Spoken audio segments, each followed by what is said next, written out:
I'm Brandon with Table at Gaming, and today we got something really cool in the mail, which is the Crucible of Wills, the Stoneface campaign. Isaac and I, if you've been watching us on stream, have been painting and building a lot of Dweg and Hundred Kingdom forces for this. So I'm very excited this came out and is in our hand. This was delayed a little bit, only about 2 weeks. I thought this was actually going to come out at the end of the month, but it's here today. So I'm going to open it up and we're going to check out what's inside and just do a quick unboxing. So the first impression I have of this is everything looks nice, but I kind of was imagining in my brain that this would be a different size box. I didn't expect this to come in the standard unit box like everything else. Makes sense, fits on shelves, but a little different than I guess I had in my mind. So we're going to open this up. So inside we get a booklet, which is going to contain our rules and mission stats and setup here, so we'll go over this in a little bit. In addition, we have one resin character for the Dweg. This looks nice, not seeing a lot of flash. We'll do a close-up on this, but that looks cool.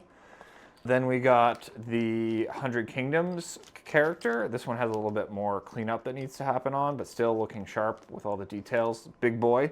A stand, a second stand, and then the two special art cards for Urich Shu, and then Stoneface King. So these are cool because they're interesting. They're connected to the character in the box. I do know this comes with the coupons for STLs. I haven't seen them yet. I assume they're in the booklet.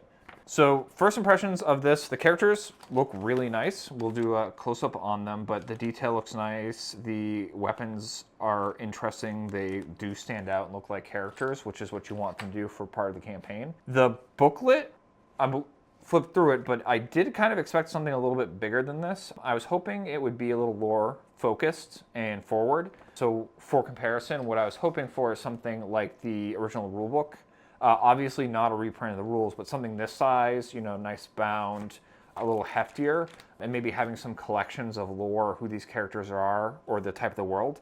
Just because I think that's something that's really cool about Conquest, and a lot of people's involvement with the game has been the online voting and participation in the lore story beats and events. And especially where they incentivize you to participate in that, to get special upgrade kits. It'd be cool if some of that lore persisted not just on websites or in forums, but in like a hardcover book that you could get and tell a little bit more of the story that we're trying to play out on the battleground. Going on to the book that came in here, we're going to take a quick look at this. So it does have the discount code for the different rule books. It does have QR code to read additional lore. I bet this links to the web. Like, it's good they don't have Wasting Trees, I guess, but I think it would be a little cooler if it was all in one place and I could kind of read this before I go to bed or offline. The Stoneface King does have a special profile here. We'll go through that with a close-up. Interesting. So Isaac and I kind of were talking about this and we thought, like, hey, what would this be? We kind of thought it would be like the Christmas event for First Blood, where it was a character with a few special rules to make it different, but you didn't have a ton of customization. This is interesting because it looks like you can purchase 2 relics up to at the indicated point value. So it looks like you do have some amount of change here, it looks like. I don't know, I'll take a look. Then we have then he has special rules, a nice lore map, which is nice, setting up the world of I believe is the way you say that. Urich, right here, we have his little story. Yeah, once again, we have little call outs to the lore on the web. We get to go here, campaign rules. Yeah, once again, we have his rules, standard stuff, and then he can also buy heirlooms, which is interesting. And then I think this is the thing that is interesting to me and Isaac is we knew there were going to be characters. It's included in the box. It's what you got. They showed the miniatures. We knew that was coming. We thought it would have a prescriptive layout on armies based on the recruitment pool like most characters do. But what I don't think either of us expected was that there would actually be special variants of units in here, which is cool. So the Blade of Providence is a special Steel Legion. Interesting because that goes to Urix. He's from the Steel Legion, so it kind of makes sense that based on his lore and this, that there's a special unit drilling them together. It comes with the Drill Master, Leader, and Standard Bearer as part of it, which is really cool. And then It has a special rule to incentivize using this with the character, which is it's a devoted bodyguard. When the warlord is currently attached to this regiment, the regiment cannot become broken. I think that's like a really interesting way to incentivize, but I guess not force you to use something. So the one thing that it's interesting here is it does say in-game use storied regiments may be included in your army list and activated exactly the same way as regiments they represent. Even though they have a title to represent they can still be used, the command cards of the regiment they represent. It's not clear to me if you can only use these in the narrative campaign or if this is something that will actually make it into standard competitive play. So that'll be an interesting thing. We also have Isaac's favorite unit and a unit that we just purchased a box of with this, the Hangman's Due, which is a special variant of the Gilded Legion. So yeah, they got a bunch of stats. I forgot all the stats off the top of my head, so I don't know if they got special rules here, but they also have a special rule where the regiment adds +1 to the defensive characteristic until the end of the round in which it was successfully charged by an enemy regiment, which is cool, because their defense is already 3, and that just pumps it up. The River Wardens are a special variant of the Imperial Rangers, and they have standard rules and stuff. The regiment may perform 1 additional march move during its activation, which seems sick as hell. Yeah, and it looks like some of these, not all of them, have First Blood, and some of them have a combined First Blood and Last Argument. So like the Steel Legion and the Gilded Legion, it's all in one. Where when you look at something like the Rangers, there's both a Last Regiment or Last Argument as well as a First Blood. So that's kind of cool. So it looks like it's got stuff for both. The Dweg have an Iron Drake Clad. I should have apparently been building that ahead of time. A special Hold Thane. And then a special Fire Forged.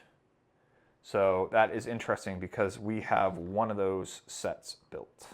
But we're going to be building a lot of stuff the next few days. And then I have campaign items, which looks like these are the special items you get as part of the campaign. And they do got points. Maybe this is why the characters have the ability to buy heirlooms and items, is these are the ones you're supposed to be using.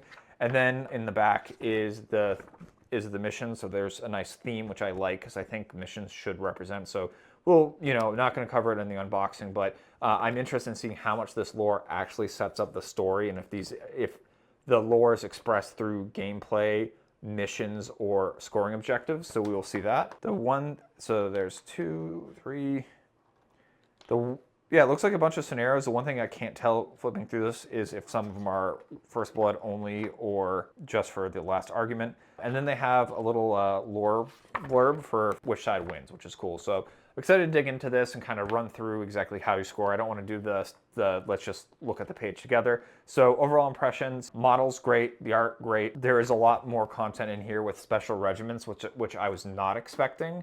That gets me excited. The fact that I have campaign-specific items, I think, is a cool thing to thematically add flavor, which is nice. And we'll dig into the missions to see if it's good. The one thing I kind of expected, or so by, I guess, 1 point of improvement for the next one, it would be cool if they included the lore. I know that this is easier to ship, makes it a little cheaper, and you can still scan it with your phone because they have the QR code. But I do feel that for lower-based stuff, if you look at something like what 40K did in the last edition, where they had little like campaign books, it was cool. There was a little asset that had start of it like lore of the world, and then it ended with some of the missions and stuff in one packet because they're nice to read. You don't have to get look at your phone or look at mixed media, and I just like lore stuff. That's why I collect a lot of rule books. So that's it. Hope this helps make the decision. I have validated, I'm not showing it, but there are the codes to buy the STL here. So if you're interested in that, this is a good way to get a little bit extra money if you're going to buy both.